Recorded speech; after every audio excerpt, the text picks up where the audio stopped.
Well, Bruno, this Man United team has been widely criticised and, to be honest, completely written off before today. How about that for a response? No, obviously criticised unfairly because the position in the table says it. Oh, we lost too many points. Even today, we can't be happy with the draw because we need points more than they need, to be honest. And obviously, I think it's a really good result. We could have even won the game at the end. But I think it's a fair result. I think both teams played a really good football, intense. Some good chances from both sides, but we can't be satisfied, to be honest. And I'm pretty upset because if we show this today here at Anfield against Liverpool, that is first in the league, that is being probably the outstanding team in the Premier League this season, why we can't do this every week? And it frustrates me for first because I think finally I did a proper performance overall, and I think we need to be aware, and we said it before the game, we need much more from ourselves to get something from this season. We need to put some pride out because it ain't enough for us. So do you have an answer to your own question? Where has that been? No, it's been here, but it's not coming through. Today it came, but we now need to look forward. We did 1 point. Obviously, being 2-1, then scoring, it's always good to get a point, but we need more. We need more, and now we have a FA Cup game against Arsenal. That's going to be really, really tough again. But we want to be in that final again, so we need to get this standard in every game. Like, I wasn't worried about everyone putting an effort today because it's Liverpool. Everyone's going to try to do their best. I will probably be more worried about Southampton after this performance that we think was already good enough and is not, because it's going to be a really tough one again. Yeah, and you said a proper performance from yourself. Have you been getting frustrated with your own levels then?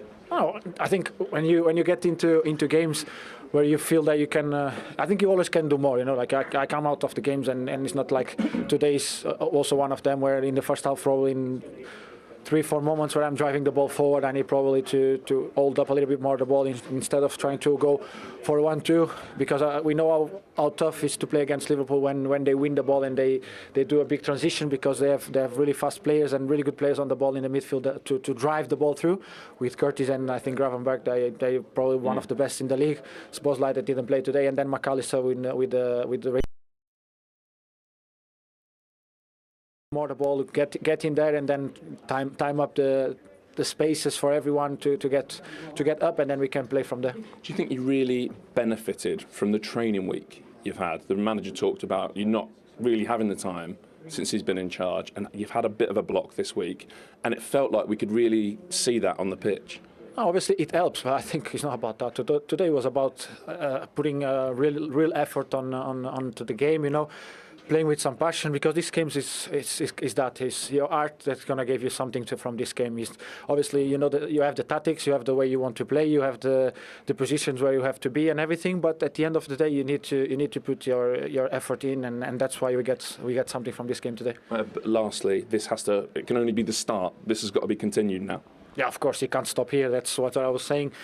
And I think we have to bring this frustration to the next games, because in a good way, to understand that this is our level, this has to be our level, and if we can do it this at Anfield today, we have to do it every week. Well played. You are the player of the match. Thank you very much. Well done, Bruno. Thank you. All the best. Interesting from the Manchester United captain. Paulie says that was a proper performance. So go back to Monday and today. What's the difference for you? Why so much better today? I think personnel makes a big difference. I think the middle of the pitch is always an important area. I'm not just saying because I played in there, but I always think it's the most important area of the pitch. And Monday obviously wasn't right. We knew before the game, looking at the team we picked, it was never going to cope with the energy of Newcastle. Today we knew we had half a chance with Agati and Mainu. And I actually think Casemiro and Eriksen could probably play with Agati as well. I don't think. No, you don't just rule them out, just playing them together.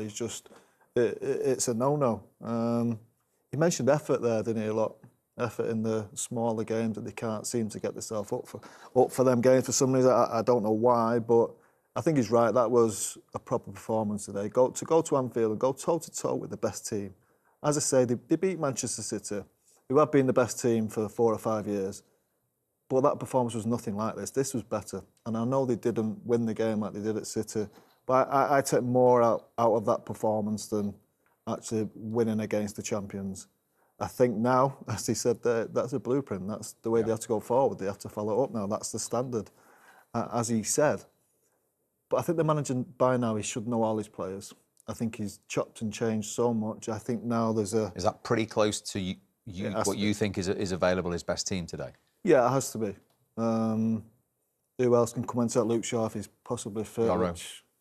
Euro to right outside centre-half. Garnacho possibly, but not quite. I don't think he gets into it. But so then, do you want to see him continue, fitness permitting, with that sort of 9 or 10 of that 11 we've seen today for a consistent period? If them 11 are fit, they have to play until players perform badly and they don't get into the team. Yeah, exactly. Now that is the standard that they've set. That's the standard that they've got to reach in games to come, and I don't see any reason why they can't do it. Yeah, I mean, games to come will be different. Of course, as Scholes mentioned, that's as good as it gets from an opponent's point of view. You're playing against one of the best teams in the world in Liverpool, in their backyard. That's as tough a test as it comes. Bruno Fernandes mentioned Southampton. When you're playing these teams, exactly, you're going to have much more of the ball this time. It's a totally different game to what it is today. Today is getting up against it, being brave, taking the ball, taking the sting out of the game. But the effort levels is what Paul's talking about, isn't it? That we haven't always seen in those Bournemouths at home when they've been losing, Wolves, etc. Yeah, it's dangerous to go down the effort route, I think. Quality of play, yes. He went down that route himself, didn't he? He did. He said we've got to keep team. We've got to keep those levels. But I never heard him say we don't try against other teams. It's. No, but I think he was hinting that Liverpool away, you're obviously up for it more than perhaps Southampton at home. It's a different game. I find it hard to believe that a team that have won nothing for a good while, okay, they won a cup last year, but they're not a winning machine at the moment. I find it hard to believe that they can have their ups and downs in terms of, well, turn it on in this game and not in others. I think the opponent has a massive influence, not on how much you try, it's just the way the game unfolds and the demands of that game. But the quality and the personnel, as Paul says, that changes from game to game. And now they're playing Southampton next, let's say, or the next league game. That's a totally different kettle of fish to going away to Anfield. Now you're on the front foot.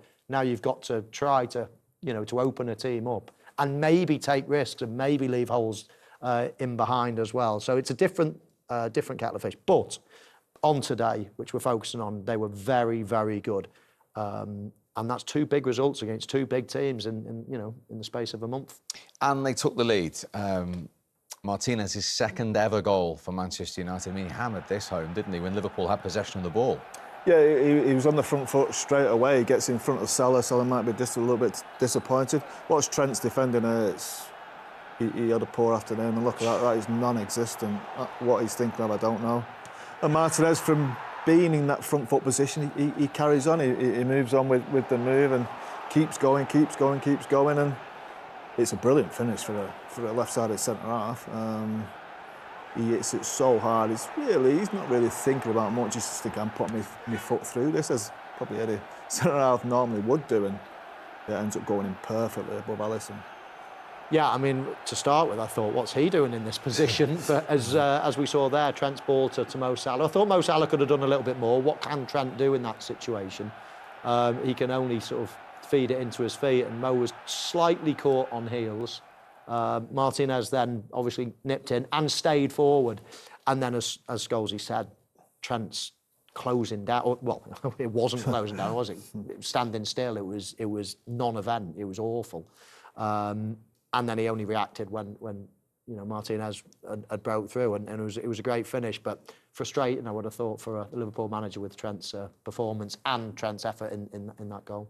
Now, talking of effort, we know for a fact that Arne Slot was preparing 2 substitutes 6 minutes later, and one of those players coming off was Cody Gakpo the next time the ball went out of play, but he did this. Yeah, he changed his mind a little. What a goal, by the way. I mean, fantastic goal. Possibly could have been prevented. In what way? Well, I think Ugarte leaves a position that he's in the perfect position. He vacates it. I mean, he clears the ball there. We highlighted him here. I don't know why he then... Mainu's already got, Gravenberch in the middle. I don't know why he vacates that area and allows Gakpo to do that. Then after that, it's pure brilliance. I mean, faking to shoot with your left foot, cutting inside and whipping it into the top corner. And the reaction was a really positive one as well for me. You can just see what's going on in their mind, and there was no celebration. All of them ran straight back to the halfway. Let's get this game started again. Because obviously a draw in their mind was a poor result. So that reaction was impressive as well, but the goal was super impressive. Yeah, I agree. I think Ugarte, when you're a central midfield player, you don't like being in them wide areas. He's thinking, get me back to the middle of that pitch, get me over there. Is that what it is? I'd presume so, yeah. And he does see a little bit of danger, I suppose. He don't want the lad going forward having a shot. And he vacates that area, but look at him there. He's thinking, get me in the middle of that pitch. I do know what'll be out here. And you can understand Dijk not diving, but he's trying to stop the cross. But you've got to give Gakpo really big credit. It's a fantastic bit of skill, and the finish is brilliant. Oh, I mean, it's a similar position in a way than Højlund was in the first half. Obviously, a few more bodies in them, but that's the difference between being on your right foot. When you're on the right foot and you're coming in, you can set the ball out wide, you can set it and curl it and keep it away from the goalkeeper. Being on your left foot in that area, and that's the beauty of this position nowadays. It never used to be like that, but now you always have a right footer on the left footer on the right, and you cut in and you curl it into the far corner.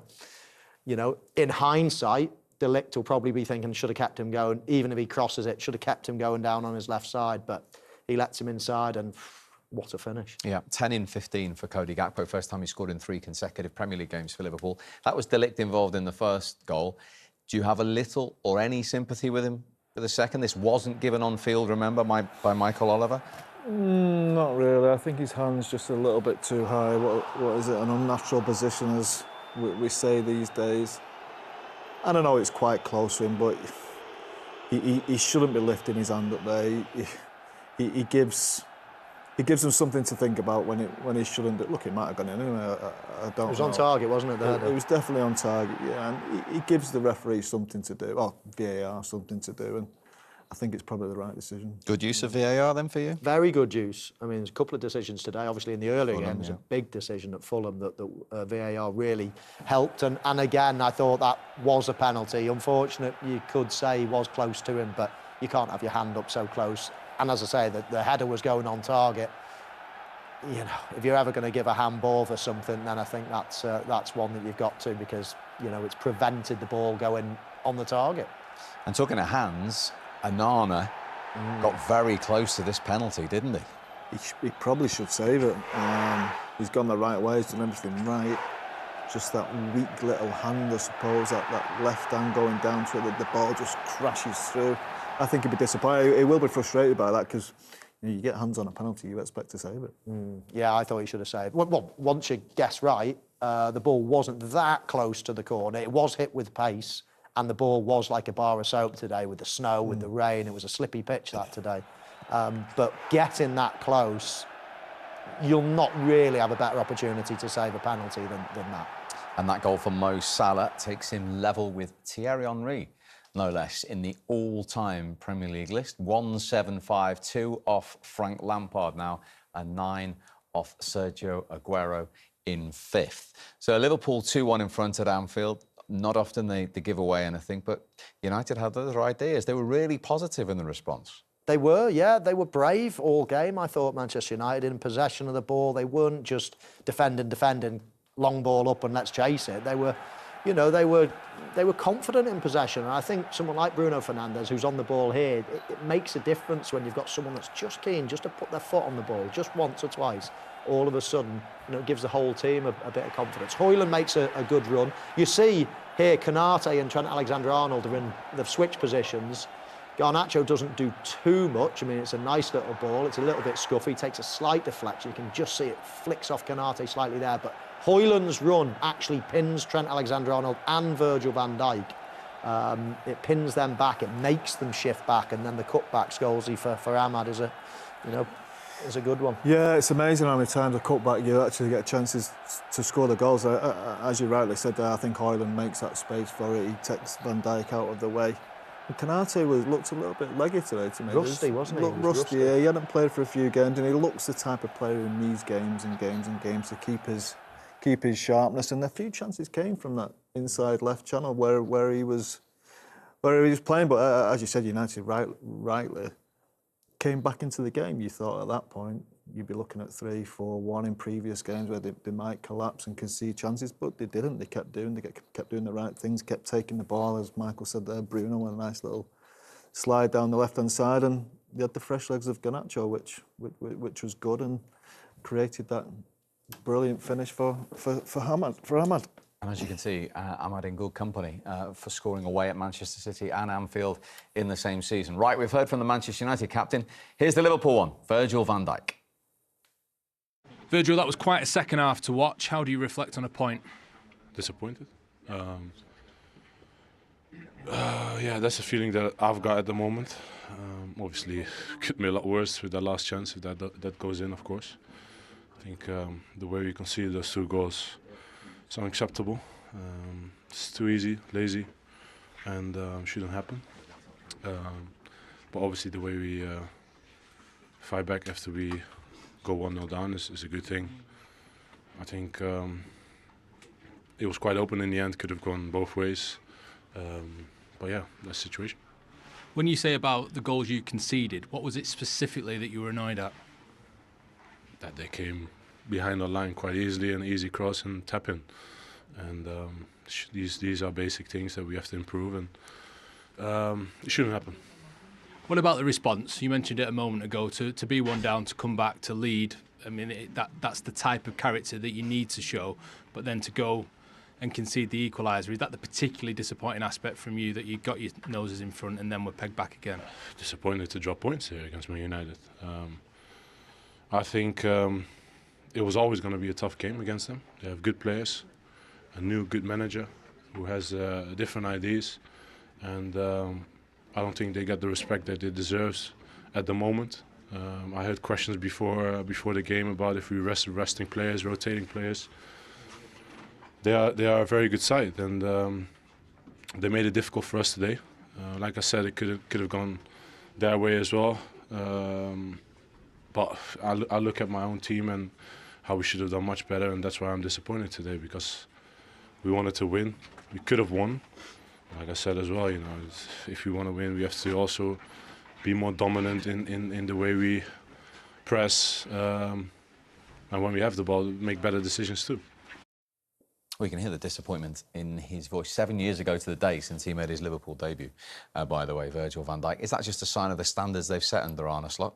Absolutely, yeah. And himself, before Arne Slot came. I mean, the standards have always been there from the players, and leaders like Virgil van Dijk.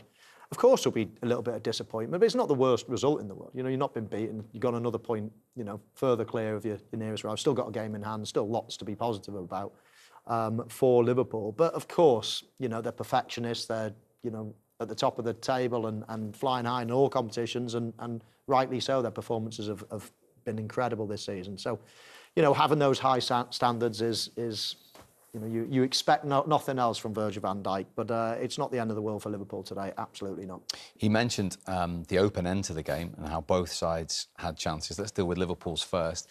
Tremendous tackle from Yoro on Nunez from the break here, but you've noticed something very minute but very crucial from Darwin Nunez. I thought so, yeah. I thought, sometimes you've got to be a little bit clever, a little bit cute. I think he takes it with his wrong foot. He waits for the ball to come to his right foot. The near foot there is his left foot. Jota eventually has his shot, and Arne parries it out. But I just think when we see it at a different angle, this is a great effort as well, by the way. Conor Bradley does see a little gap, and Arne just closes it off. Maybe he could have cut it back, but there was a big gap there. But I just thought when the cross came in, here, take it on your left foot. If you take that on your left foot, your near foot that's further away from Yoro, you get a penalty. Absolutely, he brings you down.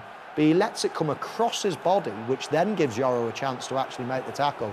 So as I say, if I were him, I think he should have gone left foot and taken it at an earlier point away from Yoro, take him out of the game, and he would have brought him down, and it would have been another penalty. It's a great effort. Well, great little flick on, and just had no pace on for the second header from Virgil van Dijk here. Yeah, as you say, it's a delicate little flick from McCall. It's a brilliant little flick, and you'd expect him to score there from 3 or 4 yards, but I just don't think he can quite reach it, can he, to guide it. But great tackle from Euro. You have to give him credit for that as well. But as Michael said, he gave him the chance to do it, and he shouldn't have. Now then, sometimes in this fixture you get heroes who stand forward. Harry Maguire could have been that hero. The last kick of the game, the whistle went after this. Or Xerxes. Yeah. You think he's going to shoot there. Should he have shot? Well, looking at it now, yeah, he probably should have done. But he's obviously a player who's lacking in confidence. You see all the United fans give him a great reception when he came out of disappointment on Monday. He's cut back. It might be the best thing to do that, actually, but the execution of it is poor. He kicks the ball into the ground. You go into a centre half. Do you think I'm probably better off? I can't imagine Michael passing to Rio Ferdinand if he's squaring it. Do you know No, what I mean? certainly not him. No. He's not here, is he? You're going for that far corner, surely. That smacks you in the face of somebody with no confidence. But what do you expect? The manager dragged him off for half an hour the other day. Yeah. One, you're not shooting. That's a total lack of confidence. Two, you're passing to a defender. Well, why would you do that when you're attacking player? Now, if you're going to do that, fine. But then the pass was just awful. It was nervous. It was bouncy. It was spinny. It was just I don't want this. Don't want the ball. I don't want The this. only reason you square that if it's an open goal, if an empty goal, Maguire, It's as hard a even chance. if the ball's perfect, he's still got 2 players to get it past. Yeah. So Xerxes got. The more you look at it, you think he's got to be the one to take the shot. He's got the shot free of goal. He's got one person to beat. Yeah. But the ball, as I say, Ball was it just the horrific. whole sequence, the decision, and then once you make the negative decision, then you play the safe, easy, horrible. Instead of taking care and playing a more precise on the floor pass, it just struck me of, oh my word, Panic. that guy's just got no confidence and he's in a panicking position, and it's the worst place in the world to be. If you've got no confidence, being in front of goal when all the eyes of the world are on you. Not very nice. And we talk about fine margins. That could have been a huge moment if that goes in the back. It could have been for him. We were talking before about Diogo falling. He was in a very similar position. Couldn't score a goal for United, and he scores there, and he's a big hero. That end as well, wasn't it? Yeah, it's that end, that side of the pitch, and it's the only thing he's thought about is scoring the winning goal at Anfield. He had a great chance to do it. He'll probably look back and think, well, I should have. I probably made the wrong decision, but as Michael said, he's a player lacking in confidence. He's been dragged off after half an hour. His chin's on the floor. And he comes on Anfield to a really difficult place, and he gets in a great position, great run, great ball into him. You think, come on, this is it for you. And he didn't quite take it, but I'm hoping that there's opportunity in the future that he probably will change his mind. It's the flip side. We've seen managers in the past get back to 2-2 at a place like Anfield and just bank in, take the point. But this United team, this United manager weren't doing that, as that chance showed. No, they've got to show more of that. That was the case today, yes. But that's a theme that has to... Carry on. That's a theme that has to carry on, yeah. It's OK doing it on a one-off, but they've got to produce that week in, week out now. As I said, we've seen that blueprint. We've seen 8 or 9 players that, if fit, could probably play every week. I think Lenny Euro, if he gets right, if he gets games under his belt, he could be one that comes into... That back 3 to the right-hand side, you think of Ugarte, Mainu, you think if they're fit, they're going to play. Mainu needs games. I think Mainu at times is a little bit sloppy today in possession, but he's not played a lot of football. He will get sharper as the season goes on.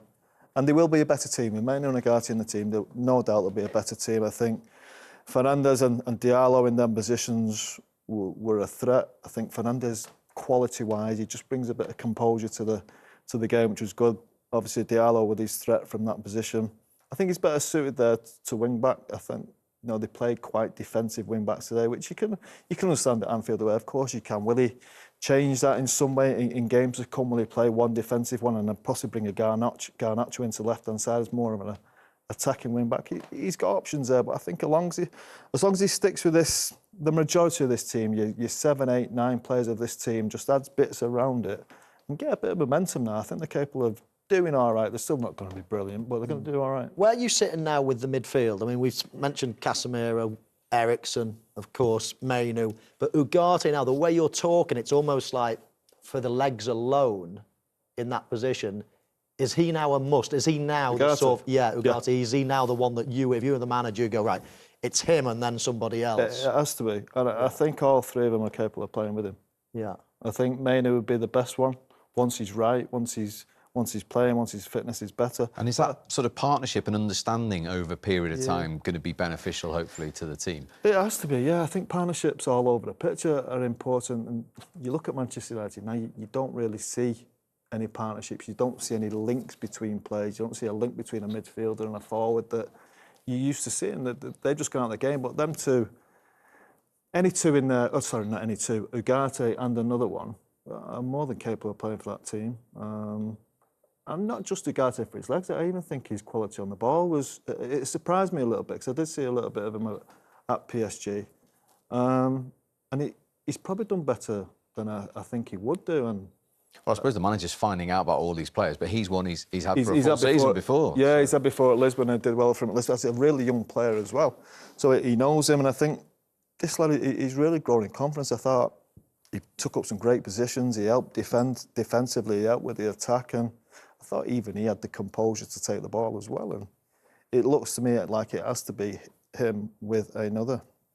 Yeah, and they've got a lot of choice, but obviously a lot of them are struggling for legs, aren't they, I suppose? That's the problem, you know, the different types of players. Mainu with his legs has to be a worry. He doesn't finish a lot of games. Don't finish a lot of games. He looks heavy, but he tires a lot, doesn't he? And if it's one thing, he's an unbelievable player, but if there's one thing about Mainu, it's getting around the pitch and his ability to, you know, to last a full game at the high intensity that's needed. And then you look at the other alternatives. You've got Eriksen that's getting on in years, Casemiro that's never been that mobile but getting on in years. So I guess you're left with Ugarte and another. And I guess if, and we don't know, if they can do any kind of business in January, you wouldn't say with those names that centre midfield would be the priority if they can only bring in, say, one player in January, would you? Or would you?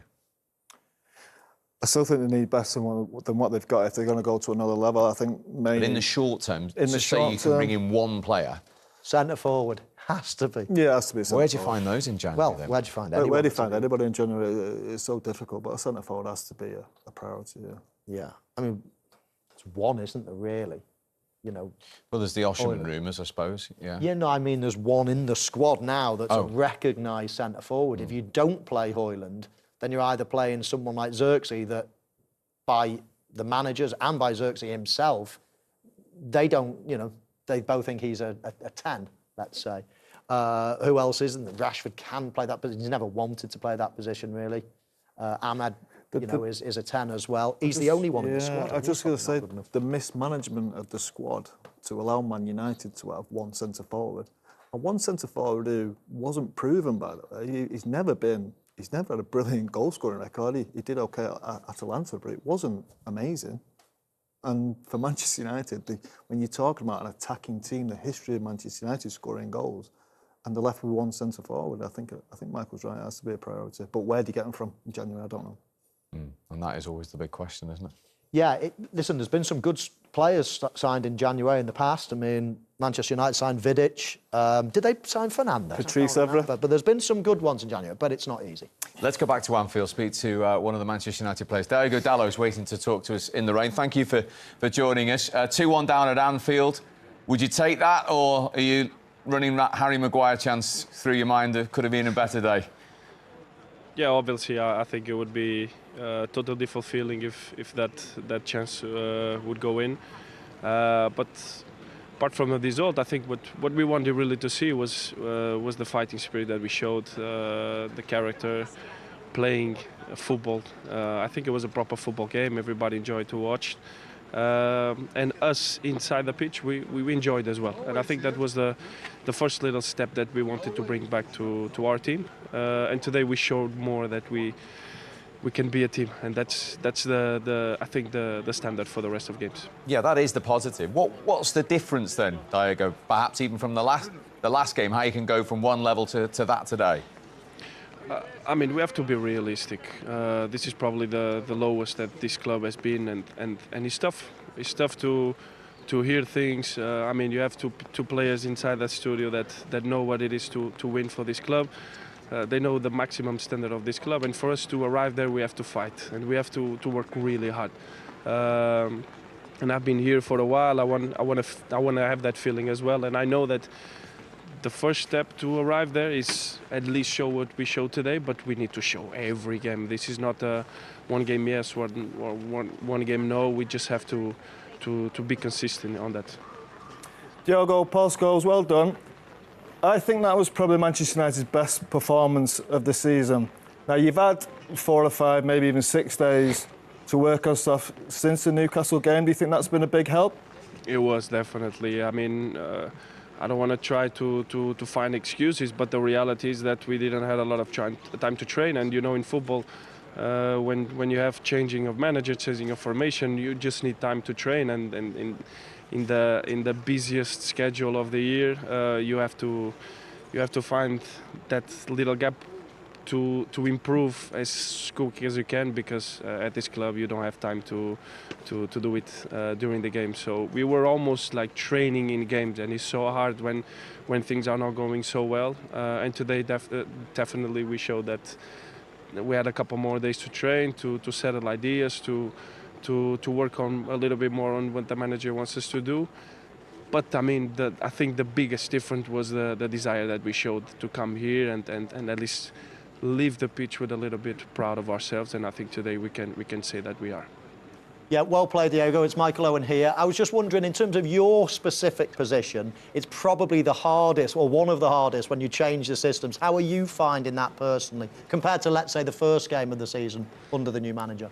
Yeah, I won't lie. It took me a couple of games to get used in terms of physical demanding is so hard. I know I can take it. I know I'm a fullback. I've been built to run, but obviously it was something that I was not used to do it here. So it took me a couple of games, but I think I'm finding myself in the position, trying to do what the manager wants me to do. And it's something that has to be progressive. I want to progress, but with the team as well. I think it has to be important that we collectively be progressive as well. And just finally, Diogo, when you get a result like this today, 2-1 down at Anfield, could have won it, what does that do short-term to the belief and the confidence for those further small steps forward? It shows when we are when we have the right approach, when we represent this club at the maximum standard, we give everything. We are connected with the fans. I think today they were amazing, and they felt that we wanted to come here and win the game. And I think that's the minimum. And after that, we build, and I'm hoping that's what we're gonna do from now onwards. But because you can leave here and say, okay, if we can do this against Liverpool, they are in a very good run this season. We can do against any team, but we just have to do it every game. Well, really well done today. Appreciate you joining us. Thank you. Well done. Thank you. Tell us about the tactical battle, because before the game you weren't 100% sure what to expect from Man United. Formation-wise you were, but you didn't know if they were going to sit in a block or high press. How did you see how that kind of unfolded? A bit of both. Mostly a low block they had, and sometimes they pressed a bit higher. And normally I've seen them a bit more bring the ball out from the back. Today it was every time when Onana had the ball, they didn't take the risk of build-up. So we weren't surprised with anything they did, because they play this style now for a few weeks. Maybe the only thing that was a bit different than other times is that they didn't do a lot of build-up. They mostly kicked the ball now. Yeah. If and when they did cause you problems, and certainly the 2 goals, did you feel like a lot of it came down your right today? Yeah, I think they did. That has also to do with Bruno Fernandes, which is a very, very good player. And he played a very good game today as well. So, and they've shown many times United, if things are really difficult for them, they can show up. They did this in the FA Cup final this season against the City away. So, and they did cause us some problems. Dalot was a threat as well on the left side. So, yeah.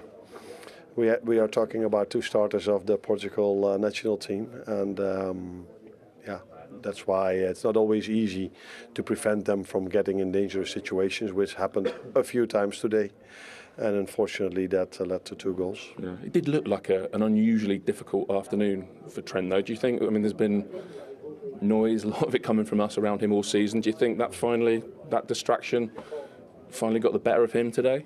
No, I don't think so. I think Trent has played mostly very good games for this club, and there probably have been games that he wasn't on his best. Today wasn't his best game, but that probably had to do with them as well. Especially in the first half, sometimes Ryan wasn't close enough to him, so he was sometimes in a 2v1 situation as well. So I would put it more on the quality of Dalot and Bruno Fernandes than that is down to Trent. Thank you. You're welcome. That's an interesting point. Liverpool's right were pushed. He thinks it's more the quality of Dalot and Fernandes. What was your opinion of Trent today? Yeah, well, Fernandes got man of the match, or player of the match. So, yeah, they did play well. Manchester United had a lot of good players, a lot of good attacks, let's say. But there's no question about it. He's protecting his man a little bit there. Trent Alexander-Arnold didn't have a great game. Didn't follow the runner there. This was probably one of Manchester United's best chances in the first half. He possibly could have done better. Again, letting a runner go, which is, unforgivable, really. It got worse, I must admit. Anybody can get taken on, and I wouldn't say this was an awful bit of defending, but again, didn't cover himself in glory. But the goal, and again, I don't necessarily think that's the worst pass in the world. I thought Mo Salah was a little bit on his heels, but this now, Bruno Fernandes just walking past him and him just, Can you forgive that? I don't even know what that is. That's just, that's just shocking, really. That was the bit that made me sit back in my chair and think, wow. And you can see here on the graphic, Manchester United certainly attacked that side more. Now, whether that was a ploy before the game or whether it developed during the game, we will never know, I guess. But that's exactly what happened. It's always been labelled against him, hasn't it? We showed all pre-match how fantastic he is, the quality going forward. But in that kind of situation, that's always been labelled against him. Yeah, when you look at the Liverpool team, I suppose when you analyse and when you come up to play against, you think where are Liverpool's weaknesses defensively? And I always think it's both fullbacks. Now, I think Andy Robertson has had a shaky few weeks, so I thought he was actually all right today. But Trent is capable of that. We've seen that a lot. We know how good he is. We know how influential he can be. His technique brilliant. His balls into players are normally very good. But defending like that in a Manchester United game at Anfield is really, you find it hard to believe. Really, it's almost blasé. Really, as if go on now. It's okay. You just go past me. And the goal comes from that. It's his reaction as well to his. Not so much his pass. As Michael said, it wasn't a great pass. I think Mo Salah can, as Michael said, do a lot more for him. But that's gone. Then he has to react and think, right, I'm going to stop this now. And his reaction to it was nothing short of pathetic. And you wonder, don't you? I mean, he's got two of the best centre-halves alongside him, covering him all the time. A couple of years ago, it was Jordan Gravenberch there. Gravenberch should have been covering him more, which is a role Henderson did so often, didn't he? And I just was mentioning a couple of years ago, we had Henderson literally filling in all the time. Then he's had, Fabinho was a great sitting midfielder. He's got Gravenberch that can cover the ground. He's got two centre-halves that cover him all the time. I mean, he is protected unbelievably for him to then go and show his stuff. But on the odd occasion, he's actually asked to do his defensive work. It's not up to scratch, but everybody knows that. Everybody knows that. Can I say I wasn't right today, though? When you think of that channel, it was the perfect channel to target, really. You think Konate not playing games, as I said before, he's a player who needs to be playing every week to get that sharpness. And he looked slow, he looked sluggish, he looked like he'd not played for a good while. So, 6 weeks. So that channel was perfect for Manchester United to attack. And Bruno Fernandes, he said he has the composure to take the ball in them areas and play people. And Dalot isn't actually a flying wing back either, do you know what I mean? So Trent's going to have tougher challenges than that playing against left wingers, but it was the right area to target, and I think United did it very well. And that will have pleased their head coach, and here he is, Ruben Amorim. Well, Ruben, not a win, and maybe not perfect, but was that a step in the right direction, and maybe a big step in the right direction? Yeah. Yes, because the expectations were so much different than what we saw during the game. But I think I get more mad because of the other games. So it's even harder to understand some things, you know. Bruno just said the same thing. If you can play like that, what's been happening before? Yeah, because this is not about the system. It's not about the technique. It's about something else, and it's hard to understand even for the coach. It was a point. I think they deserve the point, but it's just 1 point, and I think we should get mad and disappointed more than the other day against Newcastle, Bournemouth, Nottingham. More than that days, today we need to be really disappointed. Have you just said that to your players? No, because I have to calm down and to say the right things. We are in a difficult moment, but it's hard to don't get really mad. So there was a moment, it was around about half an hour into the game, where Maguire crashed into a tackle, De Ligt crashed into a tackle. Is it things like that have been missing that are different today? Yeah, in the way we recover position. So if we play against Liverpool every day, we will do that. So we have to do it against any opponent, and to understand that we need to fight really bad to get out of this situation. And then the way we play in certain moments of the game, we already proven in the other games that we can do it. But the way we were really competitive, that is the crucial thing going forward. I don't know if you know the phrase, the penny has dropped. Was today the day the penny dropped, as in the players finally understood what you demand of them?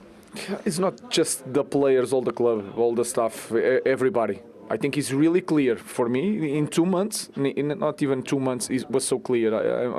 I'm saying that for so long. So I think is enough, you know. And again, I'm happy for the performance, not happy for the result, but I'm really, really mad because of the other games. It felt like we saw the work on the training pitch out there today, especially maybe the early part of the match, the possession you had, the control you had. Is that the result of a few hard days' work at Carrington?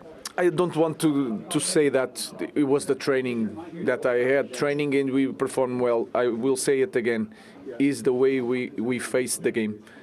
Is the way we are competitive. Not just the training. Of course, we are going to improve with training, but I don't want to use that. Is the way we face the game, and that you don't need training. Okay, so what happened today that must happen against Arsenal, that must happen again against Southampton? You can ask any fan.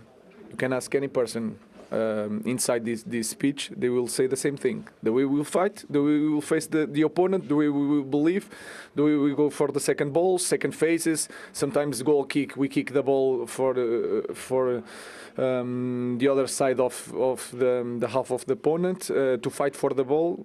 It's so clear that anybody can answer that question. Really interesting, that Paul from the United. He said really mad 3 times, but basically he hasn't seen that attitude in any of his previous games in charge until today. Well, I think that was plain to see, Steve. He's frustrated. He's equally pleased as he is frustrated with the performance, because even me sat here thinking, I watched there, that was brilliant, really, really good. But I can't get excited about it because I don't know what's going to come next. We have absolutely no idea what's going to happen in the next 5 or 6 games. You can't predict this team. I think, as I said before, I think personnel was better. I think it was better suited to the way he wants to play.